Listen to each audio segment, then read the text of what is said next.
This is Coach Jason Ballard, and I'm a business wingman. Over the years, I've learned a lot from working in our family construction business, serving as a senior officer in the United States Air Force, and running 12 different organizations around the world. Many people helped me get to where I am today, and it's my mission in life to serve as a personal wingman to others.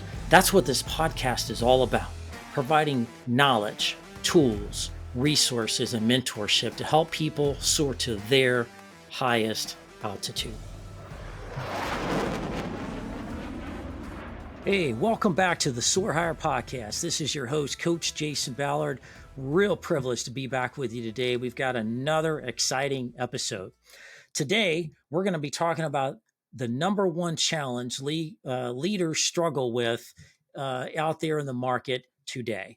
The number one challenge is people, getting the right people, finding people, keeping people, retaining people. People. That is the number one challenge people are struggling with. And so one of the challenges around it is that the forces of nature in our economy today, the workforce as we know it, has significantly changed over the past few years coming out of COVID. And we've got to adapt to that. We've got to lean into the needs of the workforce a little bit differently. And so we're going to be talking about one of the ways that you do that is through workforce development. How to develop people, how to attract the right people, how to develop them, train them, grow them, invest in them so they can take your company along with you and your team to that next level. And so today we have an expert in professional development on our show. Today we have Mark Goodman. Mark Goodman is a senior leader, works in a company called Amatrol, and is a development and training organization that travels all over the world and works with different companies like Nestle, Pepsi, Ford, Chevy, Tesla, various mining and gem companies, General Mills, just to name a few. He is an absolute expert, has worked with the best of the best out there. And today he's on our show to talk to us about how to invest in our people, develop our people, why that's important, and how that can be a key to your future success. So, Mark, welcome to the show, my friend. Well, thanks, Jason. Glad to be on board and really looking forward to having an in-depth conversation with you this afternoon. No, we're glad to have you. You know, this is I'd even call this somewhat of an epidemic. I mean, this is a real big challenge. This is keeping people up at night. As a business coach, I talk to leaders all the time about their challenges in their company and how to navigate through all of these things that's going on in the market. And it's just crazy. People are experiencing things today in more complicated ways than we have ever before. But at the end of the day, business really simplified is really about one thing: people. And we're just blessed to have you as a people expert and a developer of people on the show. So, what are some of the things you're seeing out there? You've traveled the country, you've traveled the world, you've worked with lots of different companies in different situations. What are some of the top trends you're seeing out there, Mark? Well, Jason, you kind of hit the nail squarely on the head when you said that obviously it is a very big challenge that we're facing globally with everybody in business today. And what I'm seeing is that it's not singularly focused on any one focus group or demographic within organizations. Because of what happened during the pandemic, and a lot of people transitioning jobs, transitioning roles, and trying to literally keep the wheels on the bus of the existing organization, we're seeing a development need that covers an extremely wide spectrum of people. We can have people that are new hires that maybe a week or two ago did not know what the organization even did as their main line of work, are now looking for career opportunities within industry and manufacturing and taking on all kinds of new roles. plus the fact that we've still got people that are part of a retained incumbent workforce that need additional development. A lot of things have changed over not just since the pandemic, but a lot of things have changed, especially over the last decade, kind of pursuant to new technologies, new equipment, new everything new in the world of business. So what I'm seeing is a dramatic need for an organization to be able to kind of be able to really cover from A to Z. How do we work with potential new hires? What do we do as we onboard them? And then how do we maintain or spur on our incumbent workforce to continue learning development that, the goal is to make the organization the best that it can possibly be. I think a question, if you're a leader out there listening to this show, I think one question you need to be, kind of take a step back and think about is, where's our organization? Are we operating in the past? Are we operating in the present? Are we preparing for the future? Are we ahead of this game? Are we even in the game right now? Do we just think we're in the game? Trying to prove to everybody when in the game, or we're really not in the game. And some people have found in this past couple of years that they're really struggling to even be in the game. Some people have found out the hard way and they've gone out of business because they were not able to adapt and weren't able to do the necessary things to grow their business. And so traditionally, when you bring people into a company, there's some kind of initial training, on the job training or whatever. You learn the culture of the company, you learn the processes and the systems, and they walk you around and show you the equipment and the tools and the capabilities and where the bathroom is and all that kind of fun stuff, right? And there's an initial level of training. You kind of get going after a few months and start learning, and your supervisor starts checking you off that how to do more job qualification checklist things get checked off, and you start to becoming more and more of a productive employee. And then you kind of build up your technical skills, or whatever your functional skills. And then over the course of time, you get an annual appraisal and you get approved for a 2% cost of living raise. And after a few years, maybe your supervisor leaves and your good performance rewards maybe an opportunity to be a supervisor. And your new boss kind of takes you on to the side and takes you to lunch and talks to you about how to be a supervisor.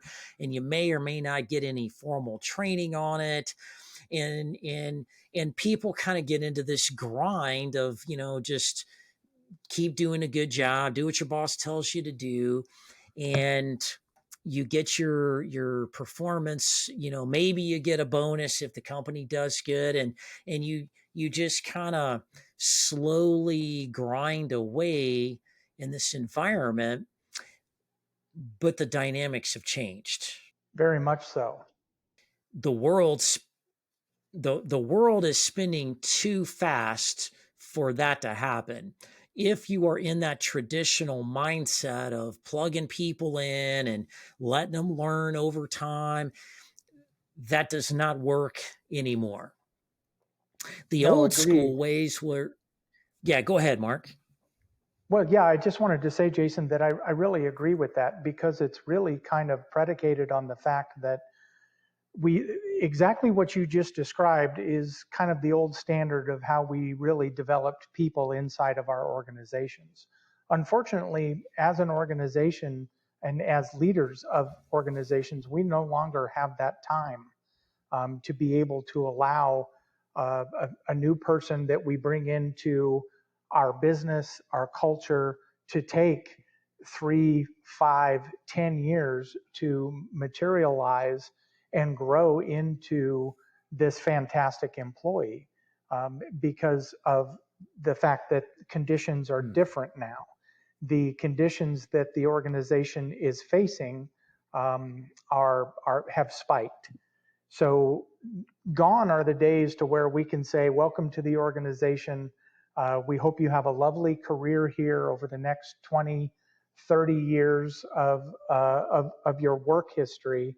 Is we're really in a time crunch to try and get these folks up to speed as quickly as we can, and having them be productive in our organization and in our environment based on their roles and responsibilities. Boy, how things change and change fast. Um, One other point I want to make, and then I want to really deep dive into this because these 2 points I think are important for the rest of the conversation. That is, the old ways were that people were hired, equipment was bought, everything was done with kind of a cheapest possible mentality, right? Keep expenses low, negotiate people coming in as low as possible. We'll train them, we'll figure it out. And it was things as cheap as possible. The other mindset of the past is that, well, if those people we hire on the cheap don't work out, then we'll just go replace them with somebody that will. There's plenty of people out there, plenty of fish in the sea, right?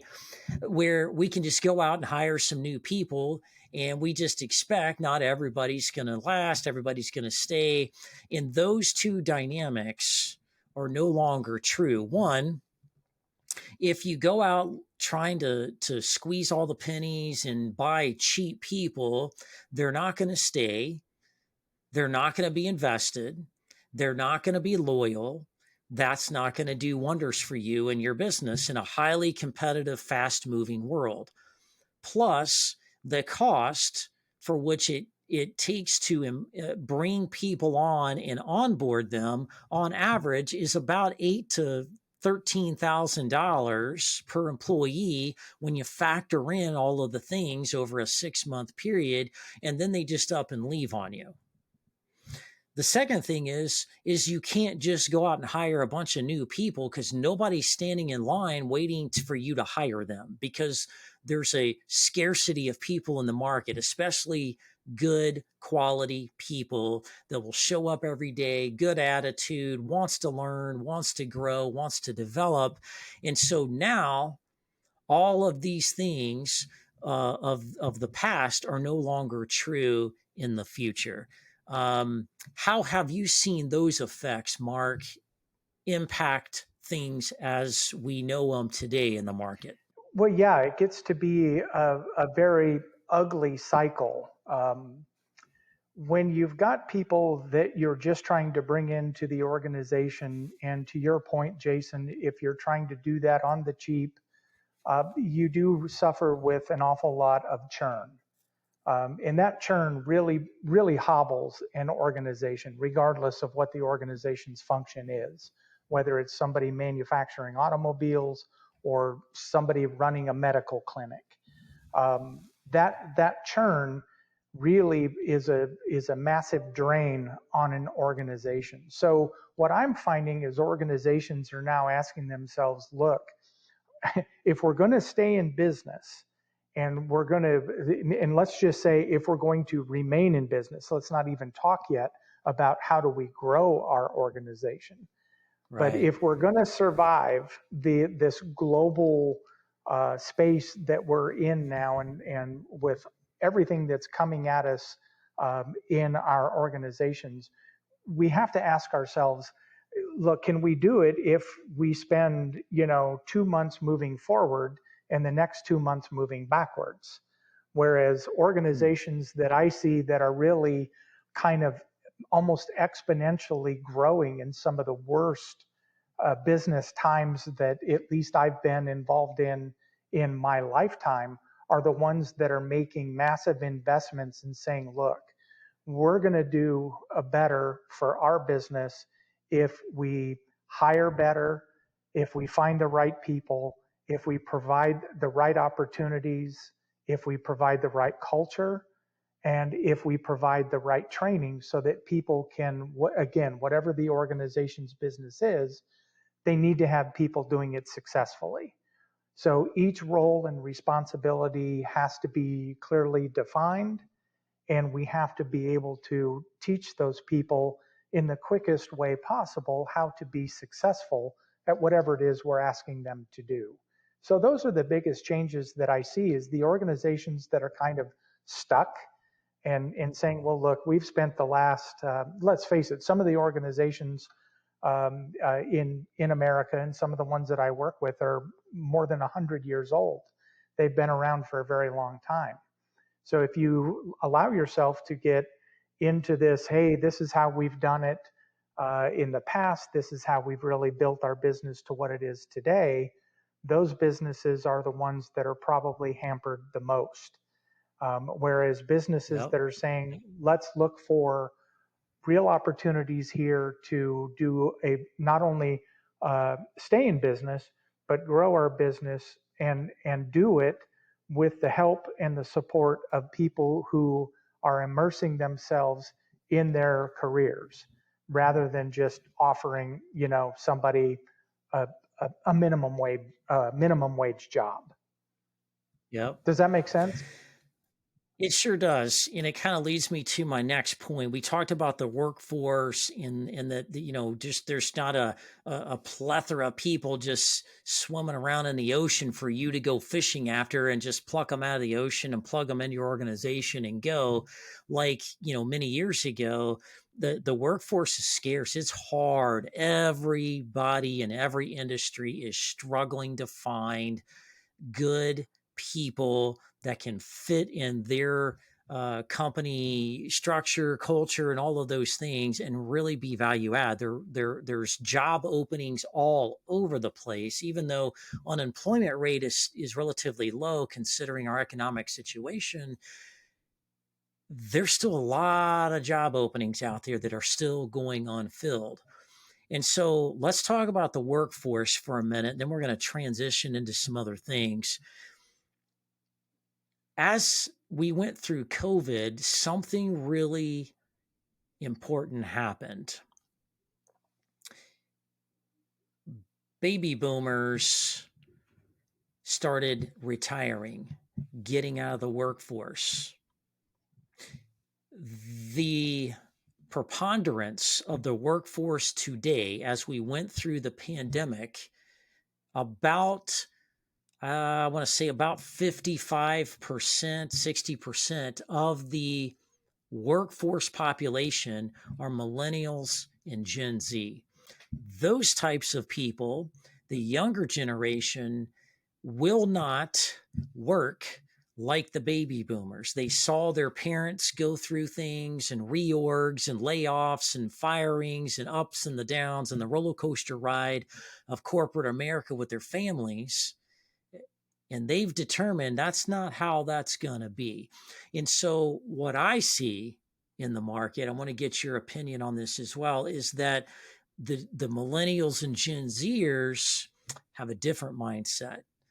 This is about what's good for them, good fit, adaptable, but they almost demand mentorship, coaching, development. They want to see a career progression plan specific for them to go in whatever different direction they want to go in their career. They want options. They want more feedback and engagement from their leadership and mentors on how to handle situations, right?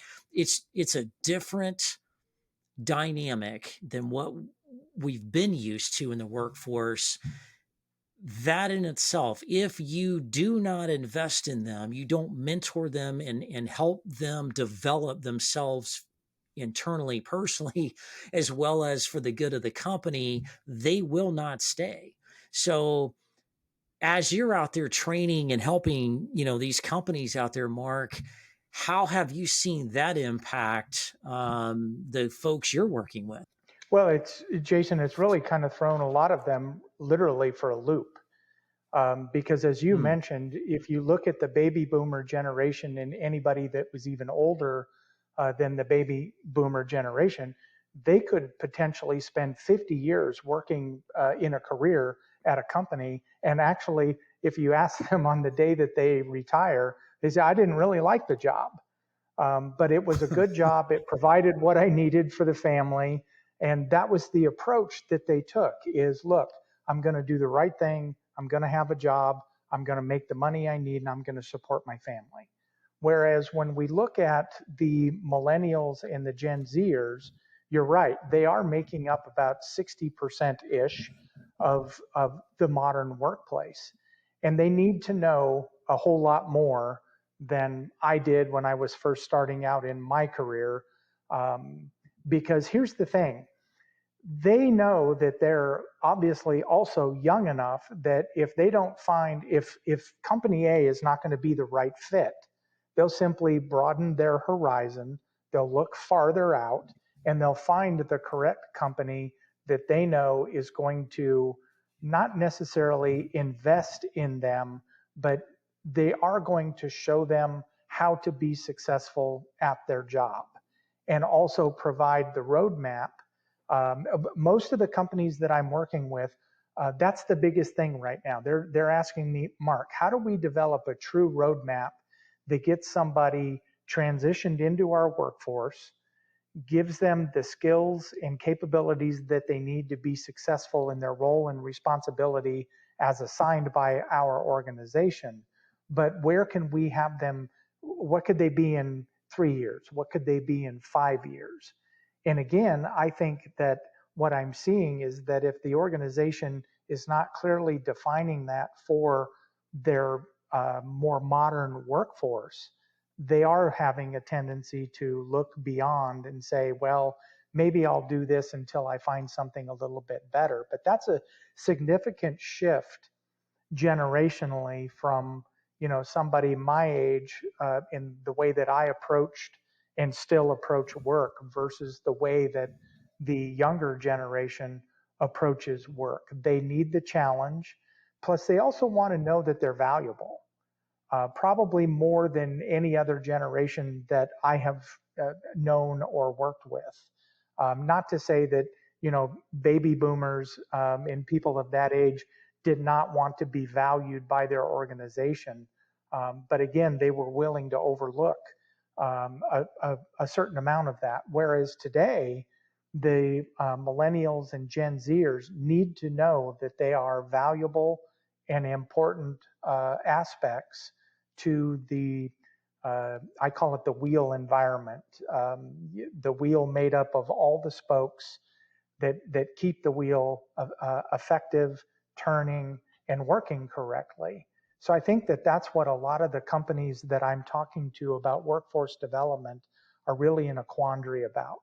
Is, hey, look, we've if 60% of our workforce is very definitely under the age of 40 years old, um, how do we do a better job of engaging them and providing them the tools and all of the things that they need to not just do a good job but be happy doing it. That reminds me of a famous quote. You've probably seen it kicked around on social media. I've seen it many, many times. It's a quote from Richard Branson having a conversation with a CFO. The CFO asked Richard Branson, well, what if we invest in our people and they leave?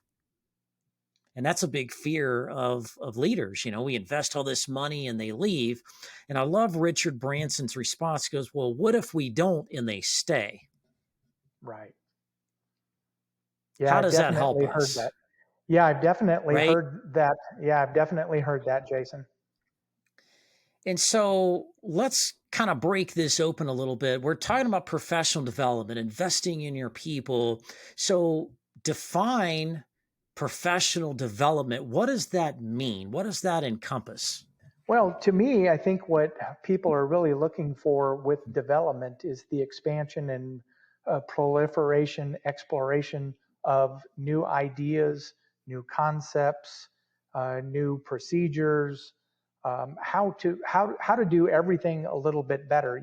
Back in the early part of the 1980s, there was a lot of training going on about in really with a focus on trying to grow people individually with success training and how to trust all your coworkers, and a lot of, going on whitewater rafting trips and things like that to develop a lot of these bonds Yeah.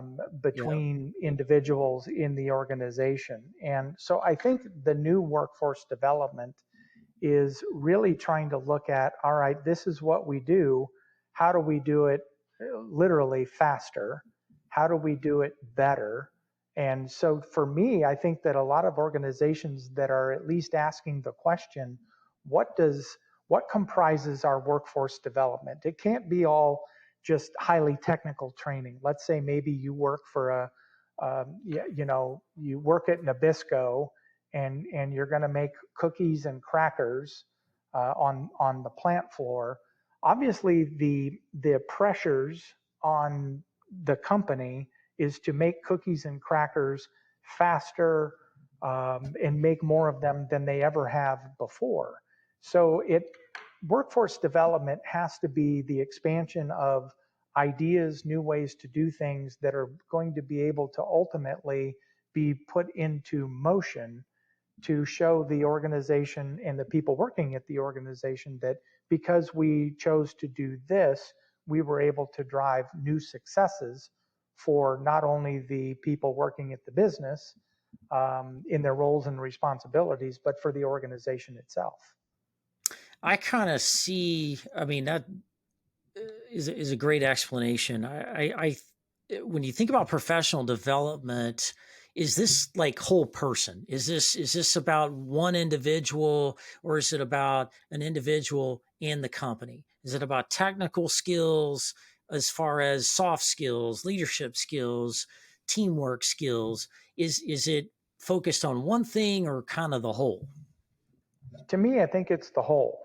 Yeah. Obviously, there can always be some low hanging fruit that, back to the cookie analogy that I used. If an associate doesn't know the workings of the production line, the machinery, the control mechanisms, the electricity, the motors, everything involved in that line, then they're going to struggle being able to operate it effectively.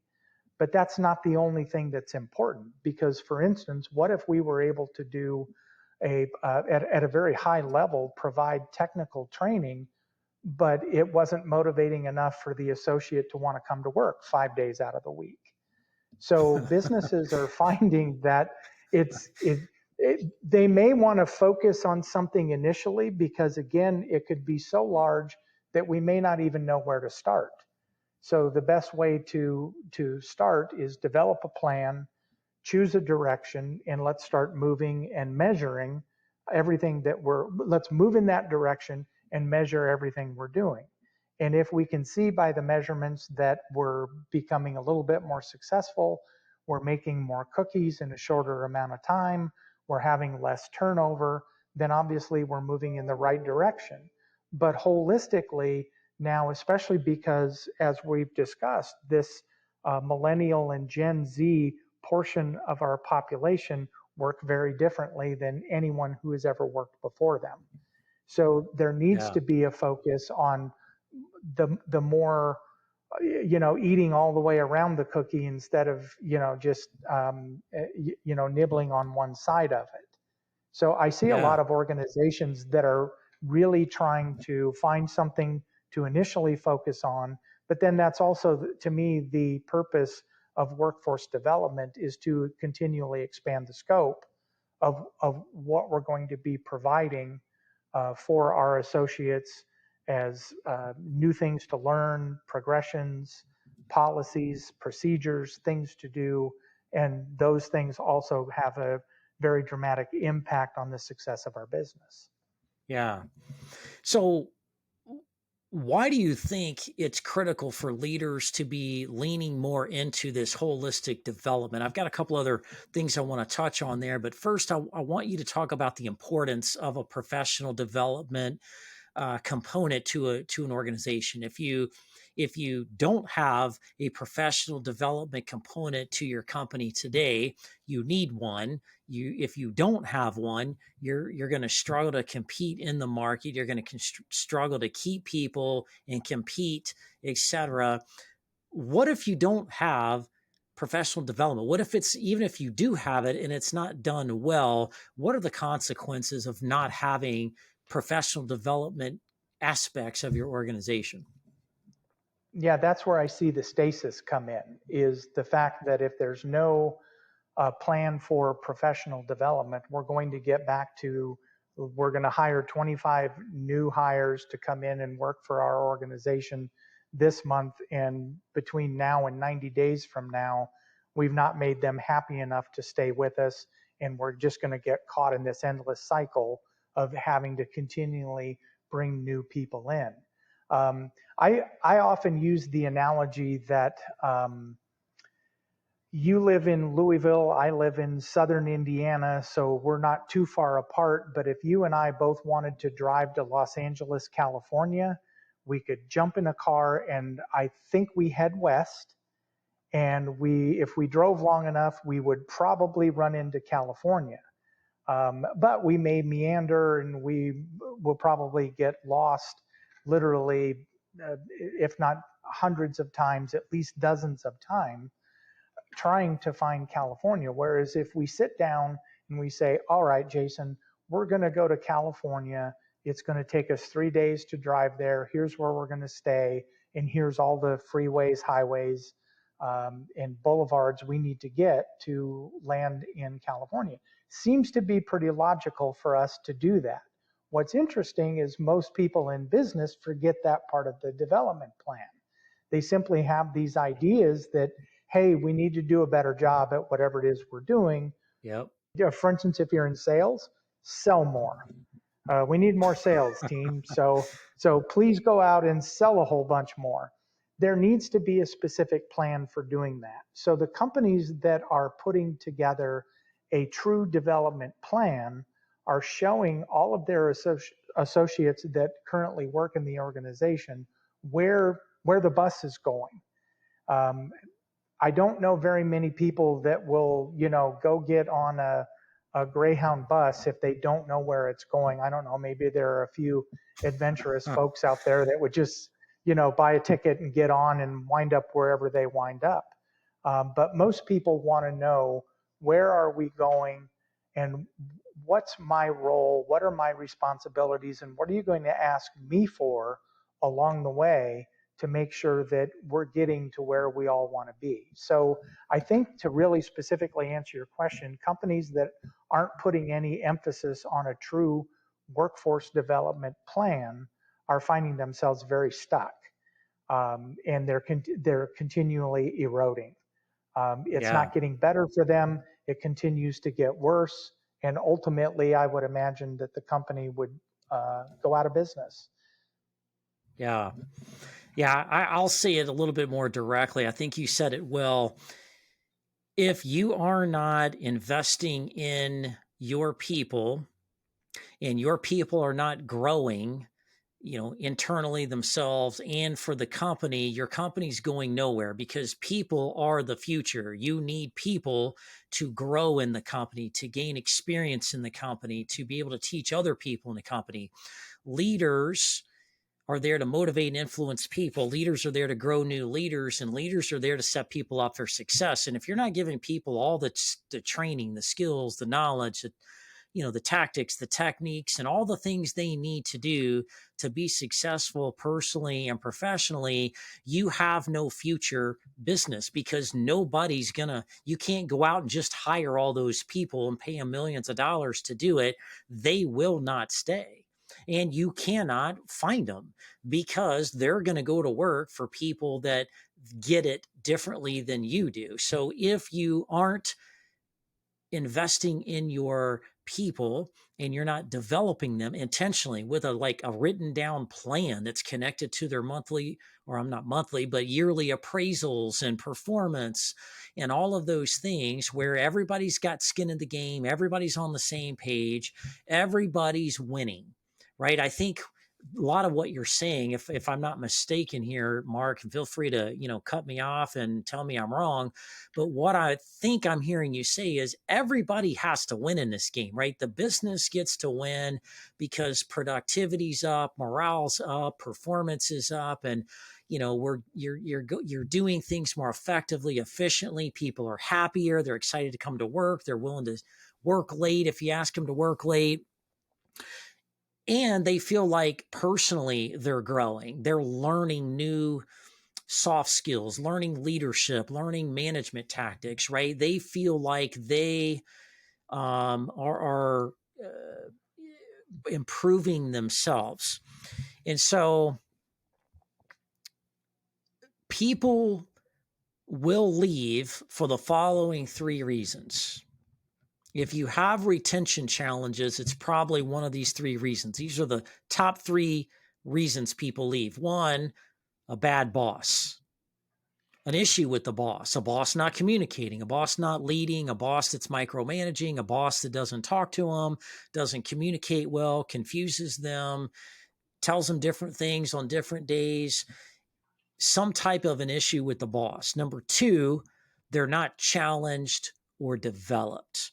People in this fast-paced world need to be challenged more than they ever have been in the past. They need to feel like they're growing and moving and making a difference. And number three, they need to feel appreciated, like you recognize their efforts.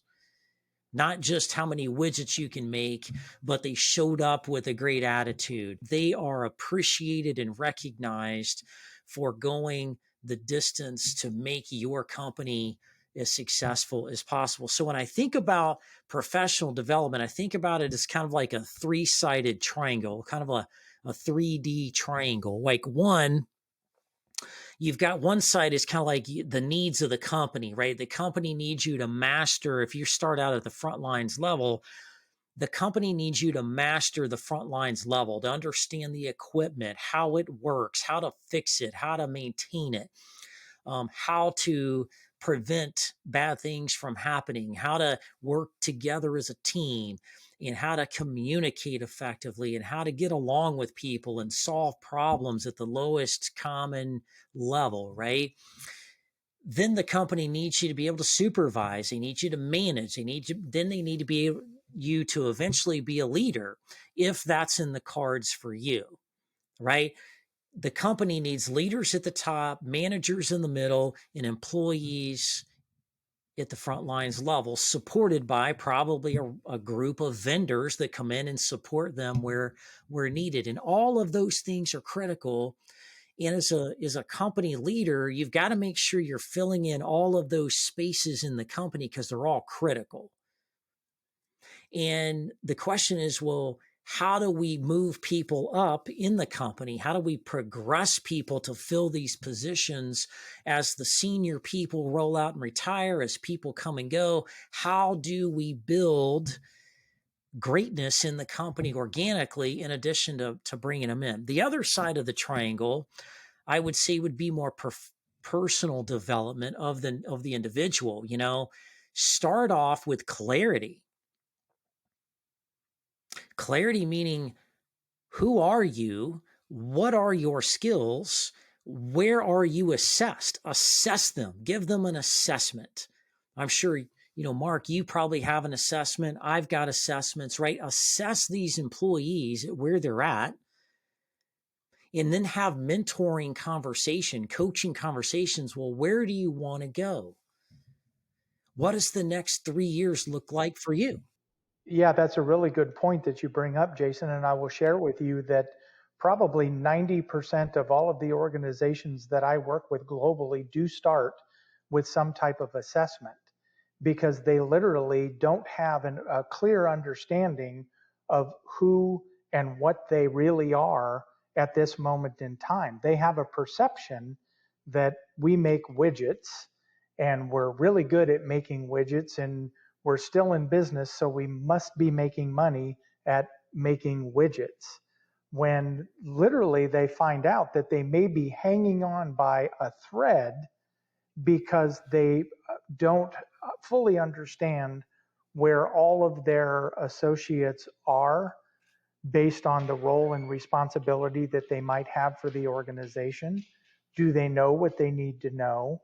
Do they have all of the tools necessary in order to do the job correctly? Are our machines running correctly? You even mentioned the vendors. Do we have the right vendors in the mix that are getting us what we need on time, every time, so that we can rely on that?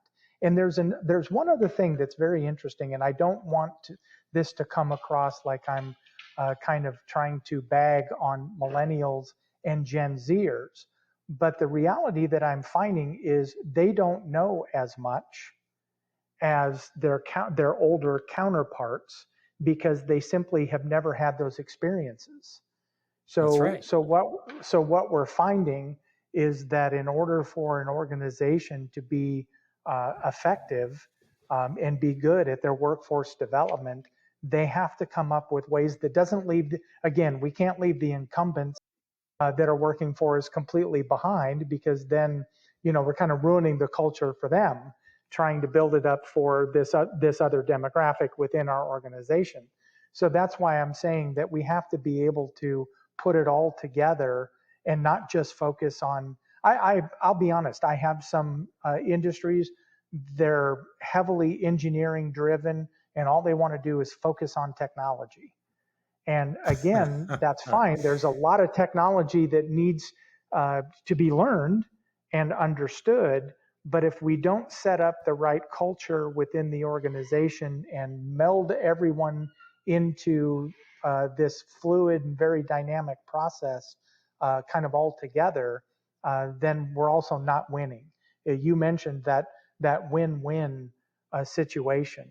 And I don't think that that's been more necessary than it ever has been before right now. Yeah. Organizations need to be able to grow, remain in business, and the associates that are working there need the exact same thing. So at least we can always agree that, yeah, we've got to have associates in order to do what it is that we do for a business. Um, and we can't just say, here's everything that you've got to go do, and we expect all of this stuff.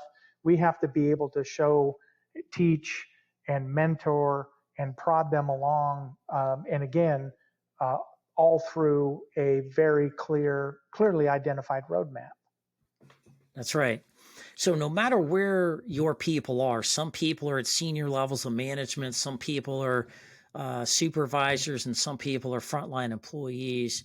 And so no matter where you are, the question is, if you're their supervisor, if you're the leaders of the company and you're thinking about professional development, the question is, where are these people individually? What do they bring to the table? Let's inventory their education, their knowledge, their skills, their experience levels. Let's figure out where they are developmentally and then how they're performing. Compare that to their performance appraisals and things like that of how they're utilizing that. They can be trained, they can be educated and have certifications and still not execute to the level they may need to be that they're at. And so they may need some mentorship or coaching in that space, but you've got to know where people are first. Second, you have to know, generally speaking, where they want to go, where their intention is. Some people want to be a vice president. Some people want to be a CEO. Some people want to own their own business somewhere down the road. And some people don't want to do any of that. They just want to be technical. They want to just work with their hands. They want to just, work on the front lines. And that's just what makes them happy. That's what they feel good about. And they don't want the stress of management and overhead. They want to, grow and develop in other ways. And there's ways to grow administratively. There's ways to grow managerially. There's ways to grow technically.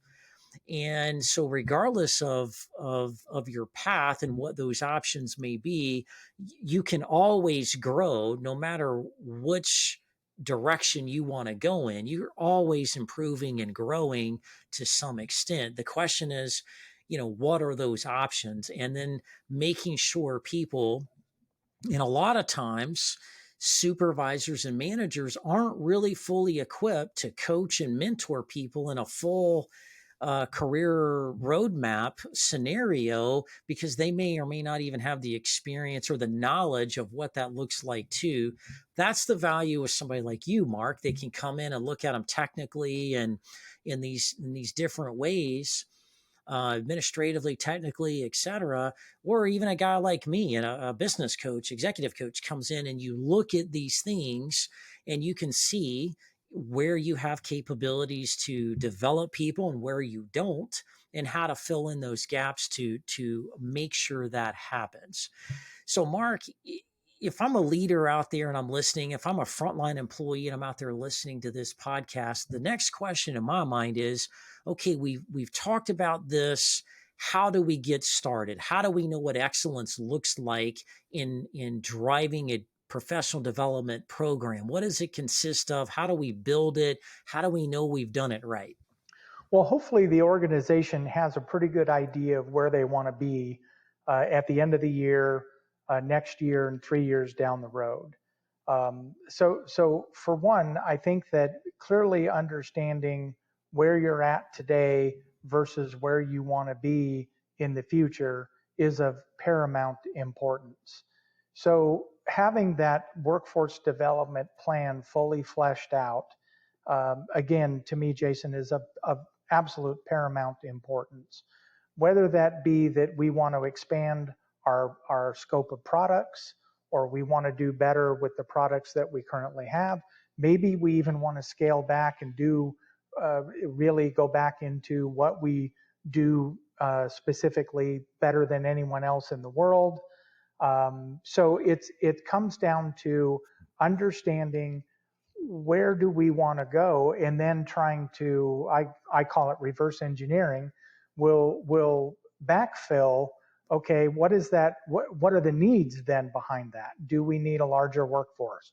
Do we need more equipment? And here's the interesting thing: they're all tied together. If you need more equipment, or you need more space, or you need more forklifts, or you need more trucks, you also need more people. So then you're going to have people that are going to need specific training, coaching, mentoring, because they want to be able to do the job correctly. I'm still very much convinced that people want to do a good job. So if we give them the tools necessary to do the job, we've really kind of checked that box very high on the list of what does it take to motivate a worker, an associate, again, wherever they may fall in the dynamic of from frontline worker to CEO to the people who clean the place after everyone goes home.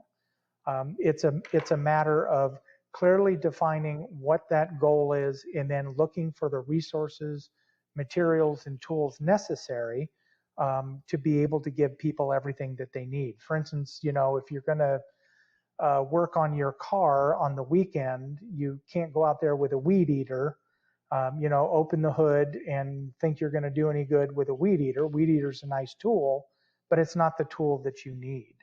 So to me, that's the simplicity of an organization, of being able to determine, what should we be doing? Well, let's look at what you've clearly defined as your goals.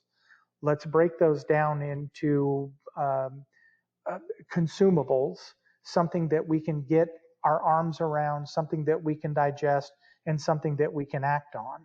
And then it becomes this. To me, it's like juggling. If you've got one ball that you're going to work with, you throw that in the air and you catch it, and you get pretty good at doing that. And then you add another ball, and pretty soon, I don't know, you've got 8 balls all in the air, and you're juggling them just fine. So really the first step is the clear understanding of the development plan, where you want to go as an organization, and then really who do you need and what do they need to know and able to support it. Yeah, I think being intentional, documenting this stuff, technical skills to do the job, administrative skills, soft skills, these different categories of skills that are commensurate with the level that the employee's at and in alignment with where the employees going is the next step for the next few years out, and being able to show these skills progressing as they go forward, and kind of having that in their personnel records tied to their, I would definitely tie it to their performance appraisals, because how they perform on the job and how they are developing in their development plan that you're creating with them goes hand in hand. It should be the same conversation. So if people, to your point, whether with resources, et cetera, if people do not have the right mentors involved, or coaches, or trainers involved, right? Then you know where the gaps are, and you can prioritize that to help those individuals that need various things. And, sometimes people train on technical things, right? The company you work for, they do a lot of technical training. Whereas I do a lot of leadership training and soft skills training, right? And so finding the right partners to help augment your people, because your leadership team cannot do it all. They're not the experts at all these things. They are only looking at it through their lens for which they were trained and experienced. And by the way, they're busy running the day-to-day operations, so they don't have time to be the expert to train on everybody on everything. So you've got to lean on experts like Mark and others as needed. So Mark, as we kind of wrap up today, what are the maybe top three things from today's conversations that leaders listening to the show can take, and is a very next step in looking at their existing professional development plan to see if it's good, or if they don't have one, to get started? Yeah, I think that one of the things that I really want to focus on, and you brought this up, Jason, was the fact that they really should be looking at an assessment. Where is the organization, and where are the people within the organization? Because what I see more often than not is a misallocation of the human resource to, Jason, I'd like you to go do this job, with the perception that you understand how to go do the job, when the actuality is you don't know, you may not even know what I'm talking about. So you go out and you do your best, and you Been there. and you try. Yeah, haven't we all? But you go out and you try to do the best you can, and probably more often than not, because you don't know anything about that specific responsibility, you'll probably fail. So I think assessment is really a great thing to do right up front. Where is the organization, and where are the people within the organization? The other thing that you brought up too is then what that assessment is going to identify as gaps. I work with people that have tens of thousands of employees, and I can tell you, once they get their workforce development plan totally fleshed out, they've really got 10,000 individual development plans going on, because everybody's got different roles, responsibilities, different needs within the organization, and different levels of knowledge, capability, and experience. Um, the organization really does, and I like what you said, put pen to paper. That to me, that's the success factor. Is all right. Let's write down exactly what we expect out of our organization, and once you have that identified, I mean, that can get into a list of specific technical core competencies, what's necessary to keep our business going, how do we do all of these things, and then look at the talent pool. um, Find people within the organization that are currently working well in those vertical segments within the organization, and find out ways to help them move from one to the other and gain new experience. Because again, remember, part of workforce development is the exploration and sharing of new ideas, new responsibilities. So to me, those are the three things that I think that you really need to focus on. Assess where you currently are, fully develop the workforce development plan, and then the implementation strategy of trying to find who fits best into all of the roles and responsibilities that you're going to then rely on to continue or make your development plan a success. Yeah. Awesome, Mark. Thank you so much. Mark, great having you on the show. You're just a plethora of knowledge and experience here that people can leverage. I think you added some really awesome, pieces of feedback, get people thinking about things a little bit differently, kind of help, reset people's minds about this topic and maybe reprioritize how they're thinking about this to help move their people forward, help move the company, help move the whole team forward holistically. And so, Mark, if people wanted to learn more about you, what you do, the different types of trainings and things that you guys offer, what's a good way for folks to get a hold of if you have the questions or want to talk to you more? Yeah, probably email would be the easiest, Jason. My Okay. email it's a simple one. It's mgoodman at amatrol, amatrol.com. Awesome. I can tell you firsthand. I've known the Goodmans for a number of years. His wife is a business owner as well. Solid, good people doing some really wonderful things out there. Pleasure to have you on the show. Thank you for spending some time with us, and hopefully, imparting some great knowledge on people that can be helpful for them, help people be more successful, which is what this podcast is about.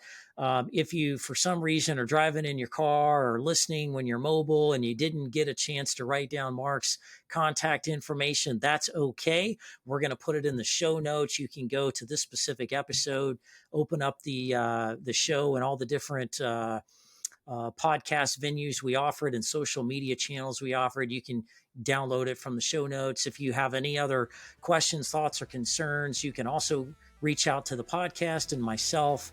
It's soarhirecoaching.com, and we'll be able to redirect you however you need to be directed to get the answers you need. So that's it for today. I look forward to the next show next week.